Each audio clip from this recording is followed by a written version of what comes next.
감사하신 아버지 하나님, 질병과 사고가 많은 한 주도 잘 보살펴 주시고 오늘 안식일을 맞이하게 해주셔서 감사드립니다.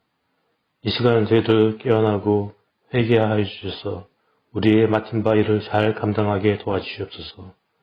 이 순간 병모와 싸우고 있는 사람들과 그들을 돕는 분들과 함께하여 주옵소서.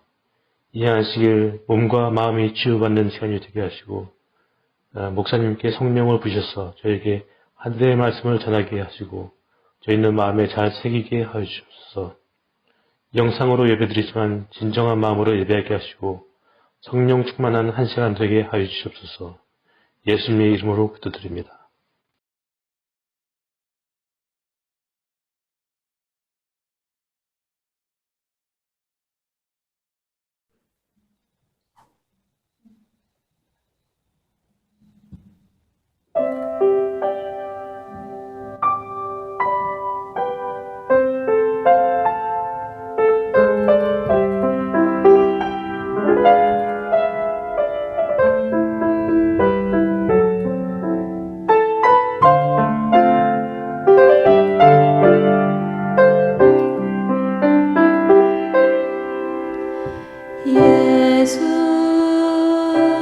예수님의 사랑 너무나 아름다워요. 내 마음을 가득 채워 그건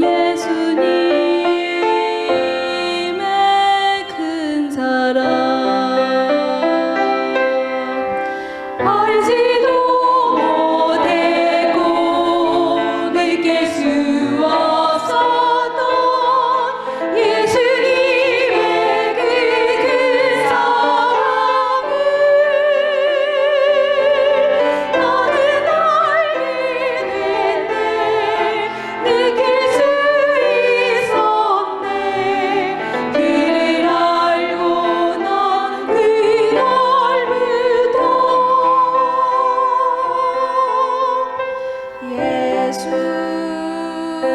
예수님의 사랑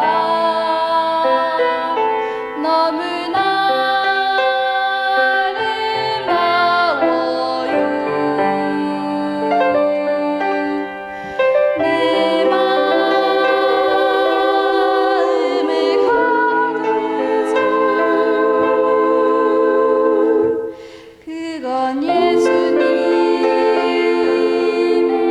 큰 사랑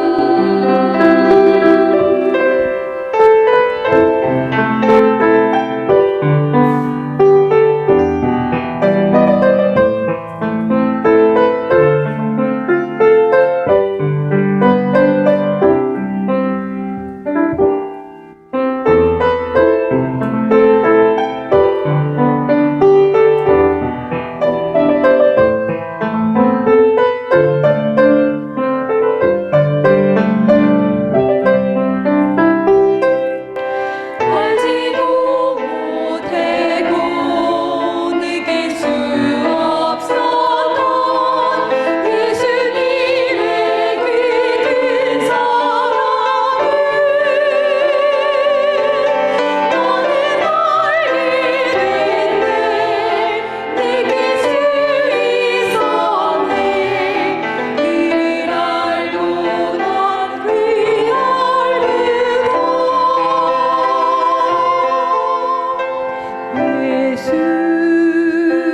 예수님의 사랑 너무나 아름다워요. 내 마음을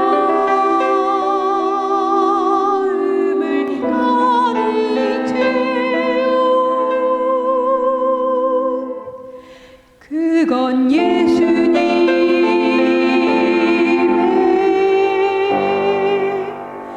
큰 사랑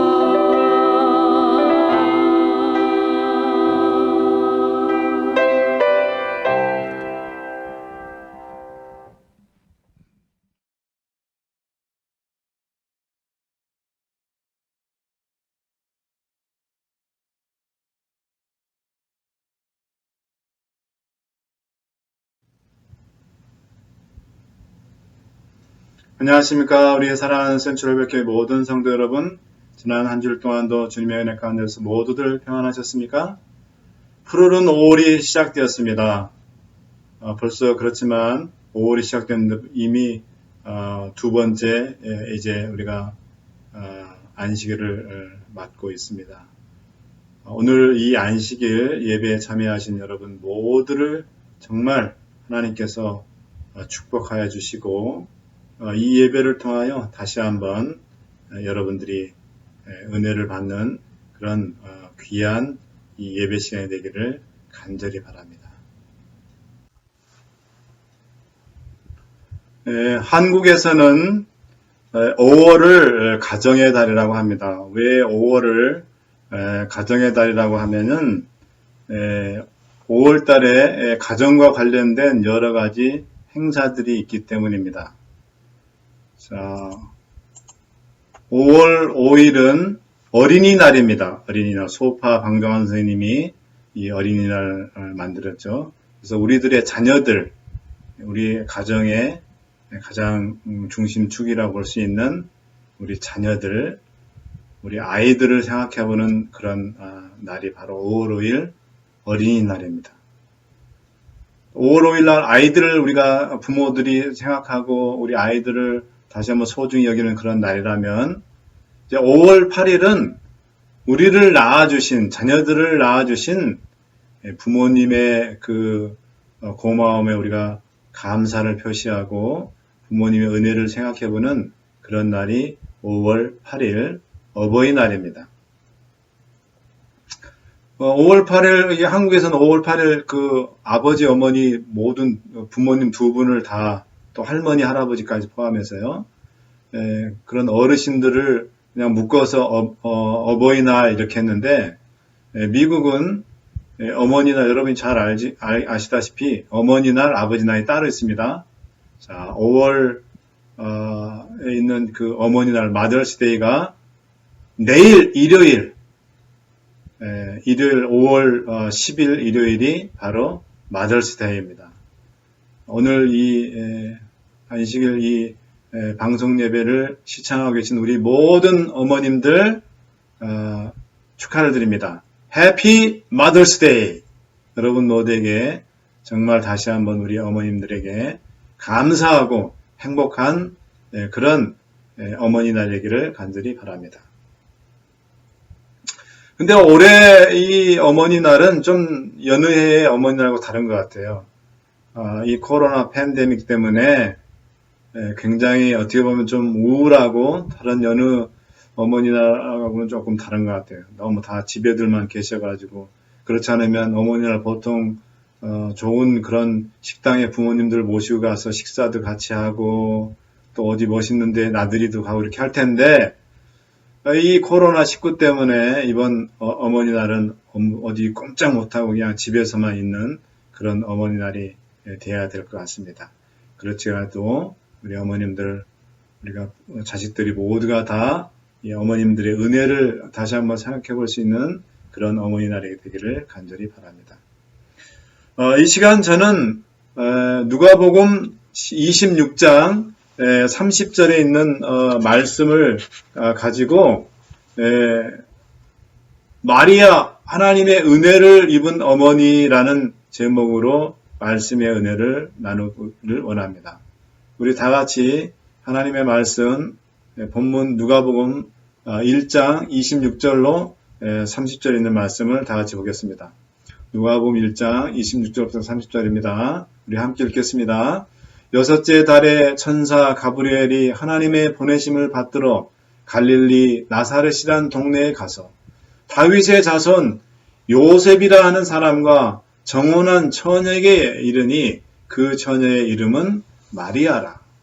그에게 들어가 가로되 은혜를 받은 자여 평안할지어다. 주께서 너와 함께 하시도다 하니 처녀가 그 말을 듣고 놀라 이런 인사가 어찌함인고 생각하매 30절 천사가 일러 가로되 마리아여 무서워 말라. 내가 하나님께 은혜를 얻었느니라 그랬습니다.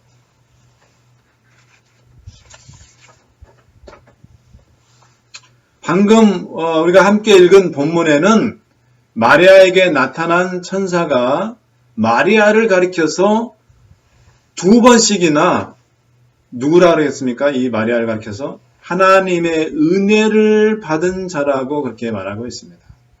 그리고 31절, 33절에 걸쳐서 왜 마리아가 하나님의 은혜를 입은 여인인지에 대한 해답을 주고 있는데 그것은 다름이 아니라 마리아가 성령으로 예수님을 잉태할 것이기 때문이었습니다. 다른 말로 이야기하면 마리아가 예수님의 어머니가 될 것이기 때문에 마리아 당신은 하나님께로부터 은혜를 입은 자다라는 것입니다. 물론 마리아가 예수님을 잉태한 것은 마리아에게 있어서 하나님의 큰 은혜임은 틀림없는 사실입니다. 그러나 마리아가 어머니로서 예수님을 잘 키우지 않았다면, 다른 말로 하면 예수님을 잘 어머니로서 양육하지 않았다면 과연 주님께서는 메시아로서 그 사명을 감당할 수 있었겠습니까? 자이름 신도의 가정 240쪽에 보면 이런 말씀이 있습니다. 함께 읽으면 좋겠습니다. 어머니의 감화는 영원에까지 미친다 그랬습니다. 마리아가 영적으로 어머니로서 정말 훌륭한 좋은 감화력을 통하여 예수님을 키웠기 때문에 예수님은 메시아로서의 사명을 감당할 수 있었다는 것입니다. 그랬기에 마리아는 인류를 구원하신 주님의 어머니가 될 수 있었습니다. 이 시간 저는 예수님에게 있어서 마리아는 어떤 어머니였는지, 또 도대체 이 마리아는 예수님을 어떻게 키웠기에, 어떻게 양육했기에 하나님께로부터 은혜를 입은 그런 자라고 여겨졌을까라고 라는 점에 대해서 함께 말씀의 은혜를 살펴보도록 하겠습니다. 첫 번째로 이 마리아가 하나님의 은혜를 입은 어머니가 될 수 있었던 것은 마리아는 항상 말씀에 순종하는, 하나님의 말씀, 거룩한 말씀에 순종하는 어머니였다는 것입니다. 아이를 잉태할 것이라는 말을 천사로부터 들었을 때 마리아는 다음과 같이 반문했습니다. 34절입니다. 마리아가 천사에게 말하되 나는 사내를 알지 못하니 어찌 이런 일이 있을 수 있겠습니까? 그랬습니다. 여러분, 이 마리아의 반문은 정말 지극히 상식적이고 이성적인 판단에 근거하는 것입니다. 천사가 그렇게 묻는 마리아를 향하여 하나님의 말씀을 전해줍니다. 35절부터 37절까지입니다. 천사가 대답하여 가로되 성령이 내게 임하시고 지극히 높으신 이의 능력이 너를 덮으시리니 이러므로 나실 바 거룩한 자는 하나님의 아들이라 일컬음을 일컬으리라. 보라, 내 친족 엘리사벳도 늙어서 아들을 배었느니라. 본래 수태하지 못한다 하던 이가 이미 6달이 되었나니 대저 하나님의 모든 말씀은 능치 못하심이 없느니라 그랬습니다. 이렇게 천사가 하나님의 말씀을 마리아에게 이야기해 줬을 때 여러분, 마리아가 어떻게 했습니까? 마리아는 자신의 상식과 이성적 판단을 접고 하나님의 말씀을 완전히 받아들이고 하나님의 말씀에만 순종합니다. 누가복음 1장 38절 보겠습니다. 마리아가 가로되 주의 계집종이오니 말씀대로 내게 이루어지이다 하매 천사가 떠나가니라. 예수님께서 태어나셨을 때 천사들이 제일 먼저 목자들에게 나타나 하나님의 아들 구주께서 탄생하셨다고 이야기해 줬습니다. 목자들은 즉시 마리아와 요셉이 있는 말구유로 찾아와서 예수님께 경배를 드리며 천사로부터 들은 소식에 대해서 전해주었어요. 근데 여러분, 이 목자들의 이야기를 듣던 마리아의 반응이 아주 특별합니다. 누가복음 2장 18절, 19절입니다. 듣는 자가 다 목자의 말하는 일을 기히 여기되, 자, 19절 마리아의 반응입니다. 마리아는 이 모든 말을 마음에 지키어 생각하니라 그랬습니다.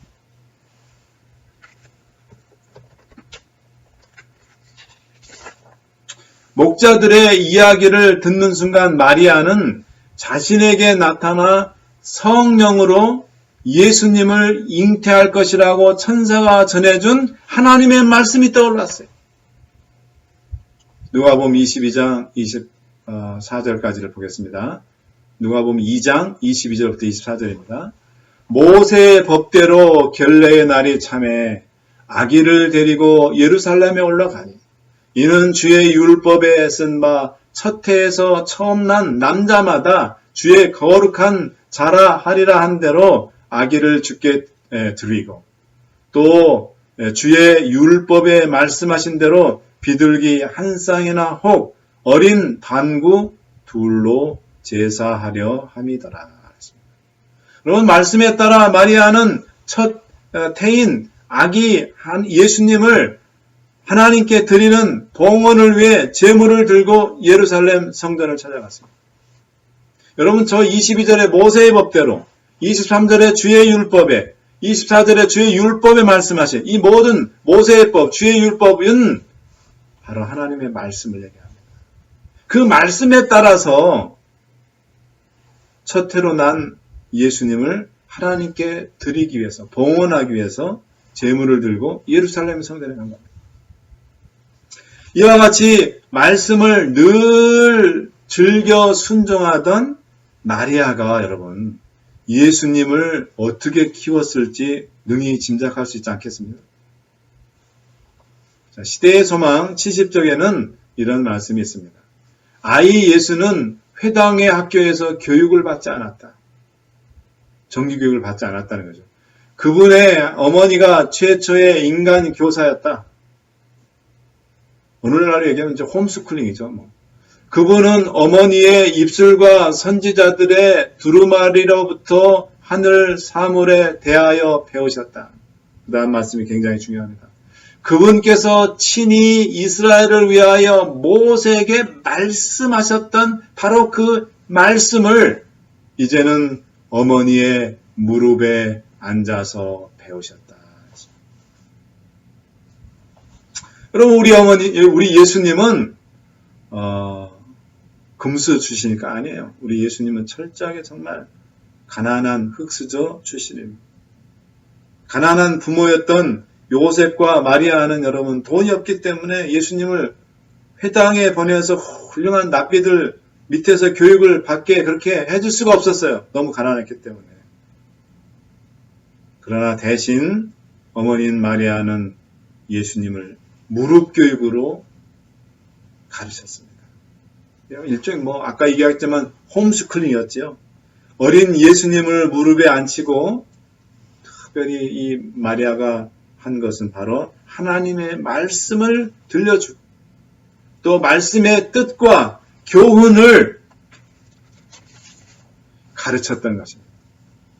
잠언 22장 6절 말씀을 보겠습니다. 마땅히 행할 길을 아이에게 가르치라. 그리하면 늙어도 그것을 떠나지 아니하리라. 그랬습니다. 부모와 교사와 학생이 보낸 권면 89쪽에는 이런 말씀이 있습니다. 성경은 아동의 어린아이들의 최초의 교과서가 되어야 한다. 자녀들의 최초의 교과서가 되어야 한다. 부모들은 이 책으로부터 현명한 교훈을 주어야 한다. 자, 밑줄 친구 굉장히 중요합니다. 하나님의 말씀이 생애의 척도가 되어야 한다. 아이들은 그 책에서 하나님이 그들의 아버지이심을 배워야 하며 하나님의 말씀의 아름다운 교훈에서 그들은 하나님의 품성에 대한 지식을 얻어야 한다.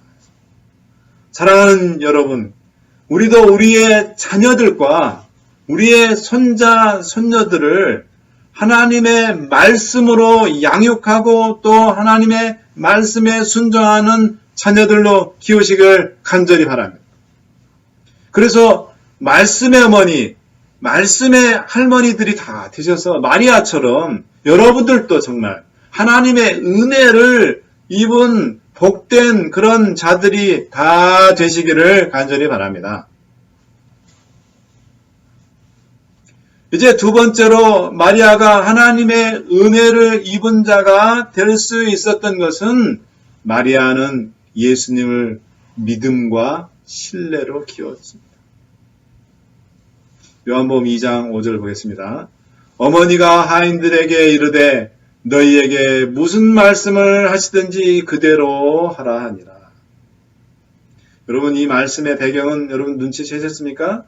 바로 가나의 혼인잔치에서 이제 음료가 다 떨어졌을 때 잔치집에 이 음료가 떨어졌다는 건 정말 큰 대단히 심각한 문제입니다. 주인집의 체면이 아주 손님들에게 땅에 떨어지는 그런 상황인데 마리아는 바로 그때 예수님께서 이 문제를 해결해 주실 것이라는 것을 확신했습니다. 여러분, 이렇게 예수님을 100% 믿고 신뢰했을 때 어떤 일이 일어났습니까? 바로 그 유명한 예수님의 첫 번째 기적인 물이 포도주로 바뀌는 그런 기적이 일어났습니다. 근데 그 포도주가 질이 어땠습니까? 아주 최상급에.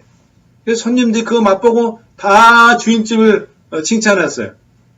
아니, 보통 잔치집에서는 처음에는 좋은 거 나오다 점점 질이 떨어지는 그런 그게 보통인데 어떻게 이 집은 처음보다 가면 갈수록 더 이렇게 질이 더 좋아지냐고. 이 주인이 아주 그냥 얼굴 체면을 탁 세울 수 있는 그런 기적을 예수님께서 일으키셨어요. 서울대 교육학과의 신정호 교수라는 분이 교직 적성 그 이수 학생, 앞으로 이제 교사가 되기 위해서 준비하고 있는 이 학생들, 사범대 학생들이죠. 약 120명, 그러니까 정확히 말하면 120명을 대상으로 해서 너희들이 공부를 잘하게 된 원인이 뭔지 그걸 답변을 해서 그 조사를 좀 했어요. 근데 이제 이 120명 중에서 남자 학생이 50명이고 여학생이 68명, 여학생이 한 18명 더 많았네요. 2명은 나는 남성이냐 여성이냐 이 성비에 대해서 관심 없습니다. 그래서 무응답 2명 있었어요. 자, 그런데 자, 너희들 중에 너희들에게 공부를, 서울대학이랑 우리 한국에서는 최고 넘버원 대학이잖아요. 가장 공부를 잘하는 친구들이, 공부를 잘하는 고등학교, 고3 학생들이 가는 데가 서울대학이잖아요. 근데 그 70명의 학생이 공부를 잘하게 되니까 120명 중에서 70명의 학생이 공부를 잘하게 된 원인으로 뭘 뽑은지 아세요? 저기 보십시오. 70명이 부모의 전폭적인 아주 100% 나를 믿어주고 신뢰했을 때 그것이 내가 공부를 잘하게 된 그런 요인이 되었다. 그 얘기입니다. 여학생 68명 중에 48명, 약 70.6%가 저 밑에 왼쪽에 동그라미 그 표를 보시면 48명이 76.6%가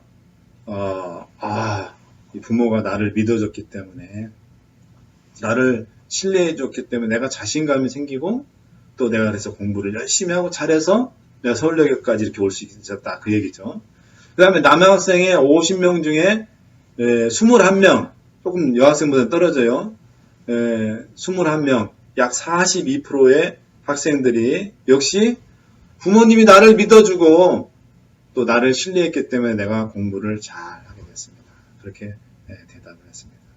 그래서 이 연구 결과의 결론은 뭐냐면, 이 연구 결과가 말해주는 것은 부모의 신뢰와 믿음이 자녀들의 이 학습 동기부여와 또 성적 향상에 있어서 얼마나 중요한지를 보여주는 것입니다. 사랑하는 우리 센트럴교회 성도 여러분, 우리 아이들을 믿어줍시다. 우리 자녀들을 믿어줍시다. 우리 손자들을, 손주들을 믿어줍시다.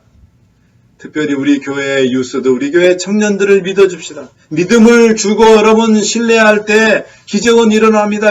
여러분 예수님의 어머니 마리아가 예수님을 믿었을 때, 믿어주고 신뢰했을 때 예수님이 가나의 혼인잔치에 그 기적을 일으키셨잖아요.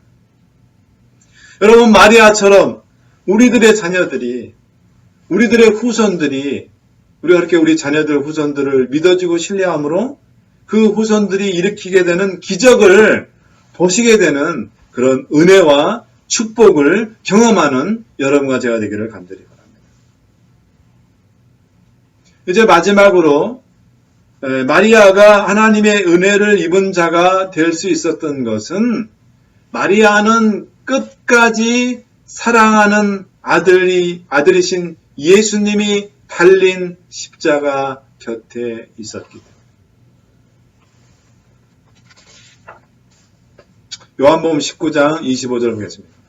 예수의 십자가 곁에는 그 모친과 이모와 글로바의 아내 마리아와 막달라 마리아가 서던지라. 예수님이 십자가상에 달려 돌아갔을 때 마지막 그 십자가 곁을 지킨 사람이 누구라고요? 예수님의 어머니 마리아, 그리고 예수님의 이모, 또 글로바의 아내 마리아, 막달라 마리아가 그 곁을 지키고 있었다는 것입니다. 사랑하는 아들이 십자가에 못 박혀 죽어가던 모습을 마리아는 그 곁에서 지켜보고 있었습니다. 못에 박힌 아들의 손과 발, 창에 찔린 옆구리를 보던 어머니 마리아의 마음이 어땠을까요? 그런 일이 예수님에게 일어날 것을 미리 알고 선지자 사가랴, 심리요한의 아버지죠. 사가랴는 이렇게 예언했습니다. 누가복음 2장 35절입니다. 또 칼이 내 마음을 찌르듯 하리라. 이는 여러 사람의 마음의 생각을 드러내려 함이니라 하더라. 칼이 마음을 찌르듯 하니라. 얼마나 이 사랑하는 아들이 그 죽어가는 그 십자에서 달려서 그 고통 속에 죽어가는 그 아들의 마음을 보는 이 어머니 마리아의 마음이 어땠다 그랬어요? 칼로 정말 찌르는 듯이 그렇게 아팠다 그랬어요. 여러분, 자식이 부모보다 먼저 죽으면 부모는 그 자식을 가슴에 묻는다고 합니다. 이 말은 평생 잊지 못한다는 것이지요. 사랑하는 아들의 마지막을 어머니 마리아는 지켰습니다. 제자들도 다 떠나버려서 쓸쓸한 그 십자가 곁을 어머니 마리아는 마지막까지 지켰던 것입니다. 저는 찬미가 135장 주님 십자가 못 박히실 때 영어로는 were you there이라는 그 찬미를 부를 때 정말 가슴이 뭉클합니다. 제가 우리 함께 가사를 한번 1절만 보겠습니다. 주님 십자가 못 박히실 때 너는 그곳에 서 있었는가? 오, 때때로 나의 마음이 떨려. 주 못 박힐 때 거기 있었나? 찬미입니다. 왜 제가 이 찬미를 부를 때마다 참 가슴이 뭉클해하면 십자가상에서 달려 죽어가는 아들 예수님을 지켜보던 어머니 마리아가 생각나서입니다. 그럼 여러분 여기서 생각나는 것은 무엇이 도대체 마리아로 하여금 죽어가는 아들 곁을 끝까지 지키게 했을까요? 저는 그 질문에 대한 대답을 이렇게 생각해 봤습니다. 그것은 아들에 대한 어미의 사랑 때문이었다고 저는 그렇게 대답을 드리고 싶습니다. 저는 어머니 날이 오면 늘 돌아가신 어머니가 그리워서 눈시울이 뜨거워집니다. 생전에 이 아들을 그토록 사랑하셨던 어머니가 너무너무 그립고 보고 싶기 때문입니다. 그래서 어머니 날만 다가오면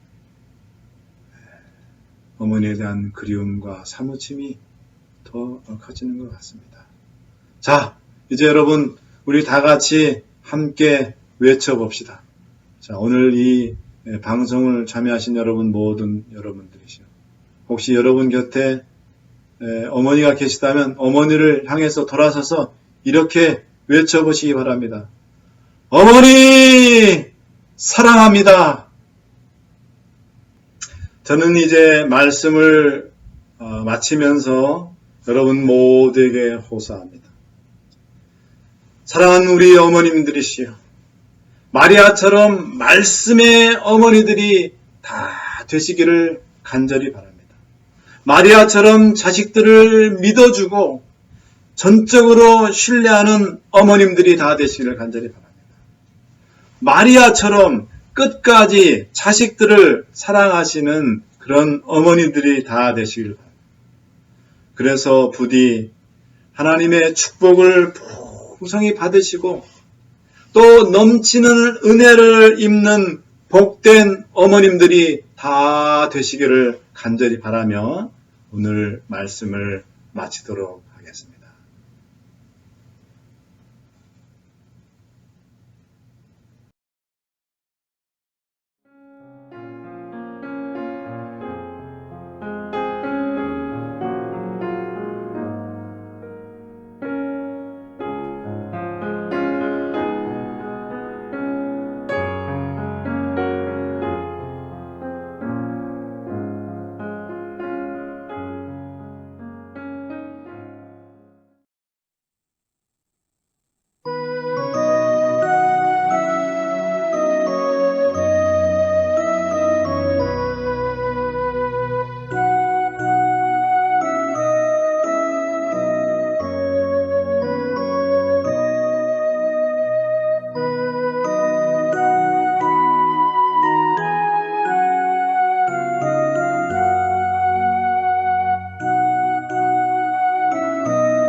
자비로운 주 하나님, 오늘 우리 예수님의 어머니 마리아를 통하여 다시 한번 우리들의 어머니를 생각할 수 있도록 은혜 주셔서 감사합니다. 오 아버지, 이 땅의 모든 어머니들을 주님 축복하여 주시옵소서. 주님, 우리 교회에 사랑하는 우리 어머님들, 마리아처럼 말씀의 어머니가 되게 하여 주시고, 자녀들을 믿고 신뢰할 수 있는 그런 어머니가 되게 하여 주시고, 끝까지 자녀들을 사랑으로 책임질 수 있는 그런 어머니가 되어서 마리아처럼 하나님께 은혜를 입은 그런 모든 어머니들이 되게 하여 주시옵소서. 이제는 우리 아버지 하나님의 크신 은혜와 예수 그리스도의 구원하신 사랑과 성령 하나님의 감화 감동하심이 오늘 이 예배에 참여한 주의 사랑하는 백성들 위에 이제로부터 영원히 함께해 주시기를 우리 주 예수 그리스도의 귀하신 이름으로 축원하옵나이다. 아멘.